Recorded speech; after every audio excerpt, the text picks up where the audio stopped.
Spain की एक ऐसी महिला जिसे यह पूरा भरोसा था कि वह मोटरसाइकिल पर पूरी दुनिया का भ्रमण कर सकती हैं, और 65 देशों ने इस महिला के इस भरोसे को कायम रखा कि जिस भी देश में जाएंगी वहां के लोग उसका स्वागत करेंगे, उसकी मदद करेंगे और उसके लिए असुरक्षा का कारण तो कभी नहीं बनेंगे।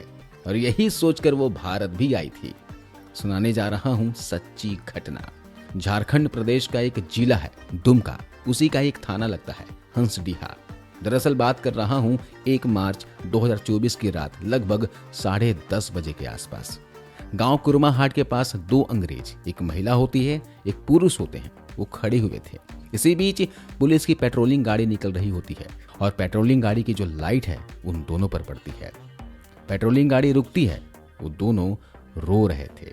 रोते रोते कुछ बताने की कोशिश कर रहे थे, लेकिन वह जो पुलिस वाले होते हैं वह समझ नहीं पा रहे थे कि आखिरकार वह कहना क्या चाहते हैं। जो महिला अंग्रेज होती है वो बार बार अपने चेहरे की तरफ हाथ करती है, कभी हाथों की तरफ इशारा करती है। इसी तरह से वह कुछ बताने की कोशिश कर रही होती है। उन्हें देखकर साफ अंदाजा लग रहा था कि वह घायल हो चुके थे, चोटिल हो चुके थे। उनके शरीर के अलग अलग हिस्सों पर चोट के निशान दिखाई दे रहे थे। तभी पुलिस वालों ने इस मामले को गंभीरता से लिया और गंभीरता से लेने के बाद सरायाहाट सामुदायिक स्वास्थ्य केंद्र होता है, वहां पर इन दोनों को ले जाते हैं और जिले के जो एसपी साहब होते हैं उन एसपी साहब को सूचना दी जाती है कि 2 अंग्रेज हैं, एक महिला है और पुरुष हैं, दोनों यहाँ पर हैं और इनके साथ कुछ हुआ है। यह कुछ कहना चाहते हैं लेकिन समझ नहीं आ रहा है। रात 1:30 बजे के आसपास उस जिले के एसपी को खबर लगती है और वो तुरंत मौके पर पहुंचते हैं और आने के बाद अब उनसे समझने की एक कोशिश कर रहे थे। समझने के बाद पता चलता है कि कुरमाहाट में इस महिला अंग्रेज और पुरुष ने एक अस्थाई टेंट बनाया हुआ था। ये जो फोटो आप देख रहे हैं ये उस जगह की फोटो नहीं है, ये फोटो किसी दूसरी जगह का है। लेकिन ये जो महिला अंग्रेज हैं, मैं इसी की कहानी आपको सुनाने जा रहा हूँ। दरअसल जैसे ही रात के 7-8 बजे के आसपास ये टेंट लगाते हैं। टेंट लगाने के बाद पति और पत्नी दोनों इसके अंदर सो रहे थे। कुछ वक्त बीतता है और आधे 1 घंटे के बाद लगभग 7 लड़के आते हैं।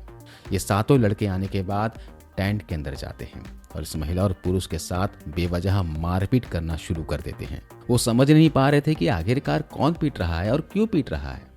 उन्हें बहुत ज्यादा पीटा जाता है ताकि वह शोर ना मचाए और उनको इशारा से कहा जाता है कि तुम्हें कुछ बोलना नहीं है, यानी कि चुप रहने के लिए कहा जाता है, खामोश रहने के लिए कहा जाता है।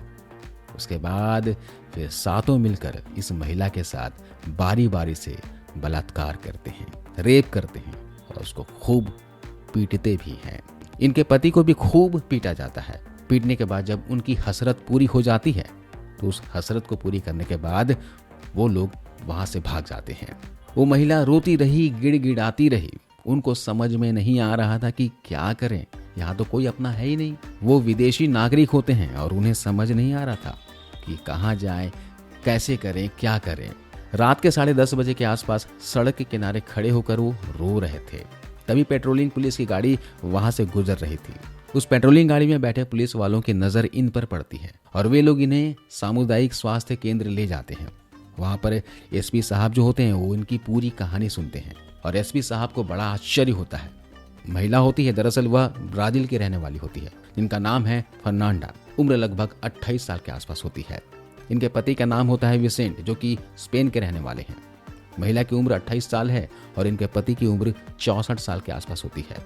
दोनों ने फैसला लिया था कि हम पूरी दुनिया घूमेंगे, यानी कि वो दुनिया की सैर करने के लिए अब से लगभग 5 साल पहले निकल जाते हैं। और जब ये निकलते हैं तो ईरान, इराक, तुर्की, सऊदी अरब, इटली, जॉर्जिया, अफगानिस्तान, भारत, यानी कि जुलाई 2023 को वे लोग भारत में प्रवेश करते हैं। लद्दाख से एंट्री करने के बाद कन्याकुमारी तक जाते हैं। दोनों के पास बाइक होती है और पूरे हिंदुस्तान के अलग अलग हिस्सों में घूमते हुए ये इसी जगह से अपना सफर पकड़ते हैं। और इनको जाना था यहाँ से पश्चिम बंगाल के रास्ते नेपाल, और नेपाल जाने के बाद यहाँ से यह सीधा आगे ऑस्ट्रेलिया की तरफ निकलना था। लेकिन 1 मार्च 2024 की रात को जब शाम हो जाती है, लगभग 7-7:30 बजे के आसपास, झारखंड प्रदेश के जिला दुमका के हंसडीहा एक थाना लगता है, उसी का गांव था कुरमाहाट। वहां पर टेंट बनाकर रुक जाते हैं क्योंकि 5 साल से सफर कर रहे थे और 1,70,000 किलोमीटर का सफर इन्होंने पिछले 5 साल में तय कर लिया था। हर देश, चाहे वो पाकिस्तान हो, ईरान हो, इराक हो, जॉर्जिया हो, अफगानिस्तान हो, सभी देशों की यात्राएं करते करते भारत के हिस्से घूम के 1 या 2 दिन के बाद वो भारत छोड़ने ही वाले थे कि उनके साथ जिस तरह की दरिंदगी होती है, जिस तरह की घटना होती है, वो वाकई में अपने आप में शर्मसार कर देने वाली थी। देखते ही देखते लोगों को इस घटना के बारे में पता चलता गया। लोगों ने उस जगह के बारे में, उस घटना स्थल के बारे में, उन पापियों के बारे में, उन दरिंदों के बारे में बुरा बुरा कहना शुरू कर देते हैं। साथ ही कहते हैं कि प्रदेश की पुलिस की नैतिक जिम्मेदारी बनती है कि इस अंग्रेज महिला और पुरुष के साथ जो कुछ भी हुआ, जल्द से जल्द उनको न्याय दिलाने की कोशिश की जाए, क्योंकि भारत में ऐसा किसी के साथ नहीं होता। यहाँ अतिथि देवो भव की नीति है। यहाँ मेहमान को देवता का रूप दिया जाता है, देवता की तरह समझा जाता है। लेकिन जो मेहमान के साथ हुआ, बलात्कार हुआ, वो वाकई में बहुत ही भयानक घटना है, जिससे कि इंसानियत पूरी तरह से शर्मसार हो चुकी है। दोस्तों, इस पूरे घटनाक्रम को सुनाने का उद्देश्य किसी को परेशान करना नहीं है, किसी का दिल दुखाना नहीं है, बल्कि आपको जागरूक करना है, आपको सचेत करना है। जब यह घटना सोशल मीडिया पर चल रही थी, तभी इस जिले के एसपी पीताम्बर सिंह खैर व उनकी टीम ने 4 लोगों को पकड़ने का दावा कर रही है। ये कह रहे हैं कि हमने 4 लोगों को गिरफ्तार कर लिया है। महिला का बयान दर्ज भी करवा लिया गया है। जितना जल्दी हो सकेगा सभी आरोपियों को गिरफ्तार करने के बाद जेल भेजा जाएगा और कम से कम समय में बड़ी से बड़ी सजा दिलाने की बात की जाएगी, ताकि पूरी दुनिया में भारत की जो पहचान है, उसकी संस्कृति को लेकर वो हमेशा बनी रहे और ऐसे दरिंदों को सजा मिल सके। इन दरिंदों को ऐसी सजा मिलना चाहिए ताकि इस तरह का पाप करने से पहले 1000 बार सोचे। आप अपना ख्याल रखें, सुरक्षित रहें। जय हिंद, जय भारत।